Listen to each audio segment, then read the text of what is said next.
Injil Yesus Kristus menurut Santo Lukas. Dimuliakanlah Tuhan. Pada waktu itu pergilah Yesus ke bukit untuk berdoa, dan semalam-malaman ia berdoa kepada Allah. Ketika hari siang ia memanggil murid-muridnya kepadanya, lalu memilih dari antara mereka 12 orang yang disebutnya rasul. Simon yang juga diberinya nama Petrus, dan Andreas saudara Simon, Yakobus dan Yohanes, Filipus dan Bartolomeus, Matius dan Thomas, Yakobus anak Alfeus, dan Simon yang disebut orang Zelot, Yudas anak Yakobus, dan Yudas Iskariot yang kemudian menjadi pengkhianat. Lalu ia turun dengan mereka dan berhenti pada suatu tempat yang datar. Di situ berkumpul sejumlah besar dari murid-muridnya dan banyak orang lain yang datang dari seluruh Yudea dan dari Yerusalem dan dari daerah pantai Tirus dan Sidon. Mereka datang untuk mendengarkan dia dan untuk disembuhkan dari penyakit mereka. Juga mereka yang dirasuk oleh roh-roh jahat beroleh kesembuhan. Dan semua orang banyak itu berusaha menjamah dia, karena ada kuasa yang keluar daripadanya, dan semua orang itu disembuhkannya.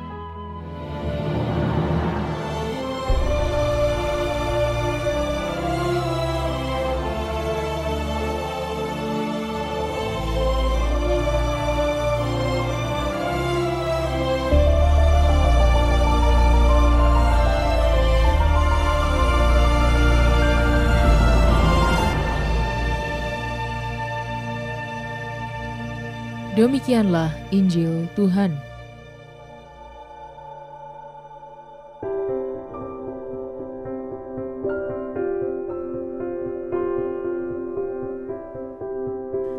Tempat dan waktu doa yang terbaik.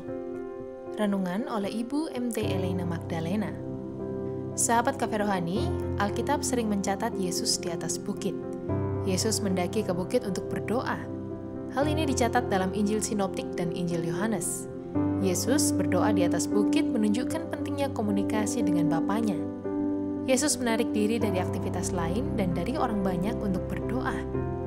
Disebutkan bahwa Yesus mendaki sebuah bukit untuk berdoa. Mendaki membutuhkan usaha. Yesus mengupayakan tempat yang tenang untuk berkomunikasi mendalam dengan Bapanya secara pribadi. Memang tidak dikatakan nama bukit tertentu. Kita semua bisa mencari tempat berdoa di bukit rumah kita masing-masing, yaitu tempat yang paling sedikit gangguan. Mungkin rumah kita sempit, tidak ada ruang kosong atau kamar khusus untuk berdoa. Tapi kita bisa mengupayakan waktu yang lebih hening, yaitu ketika orang lain tidur. Dikatakan Yesus berdoa semalam-malaman. Malam hari umumnya lebih tenang. Selain mengusahakan tempat yang tenang, Yesus juga mencari waktu yang tepat supaya komunikasi dengan Bapanya berjalan tanpa gangguan. Doa adalah aktivitas penting yang diupayakan oleh Yesus. Yesus manusia normal yang harus mengalahkan rasa lelah untuk mendaki ke bukit setelah seharian melayani orang banyak.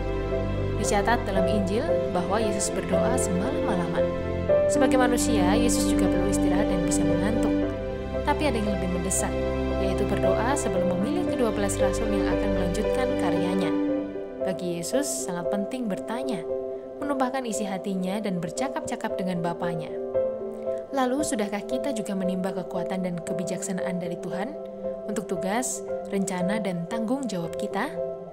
Menyerah pada keadaan rumah yang sempit dan gaduh, serta habisnya waktu sehingga tidak berdoa merugikan diri kita. Dengan segala kesibukan dan tempat yang terbatas, mari kita berjuang supaya tetap terhubung dengan Tuhan lewat doa, walaupun berarti mengorbankan waktu istirahat atau hobi supaya hidup kita tetap berputar pada porosnya. Selamat menikmati menu hari ini. Renungan juga bisa Anda baca selengkapnya di Cafe Rohani edisi bulan ini. Dengarkan juga renungan ini di radio.karmelindomedia.com.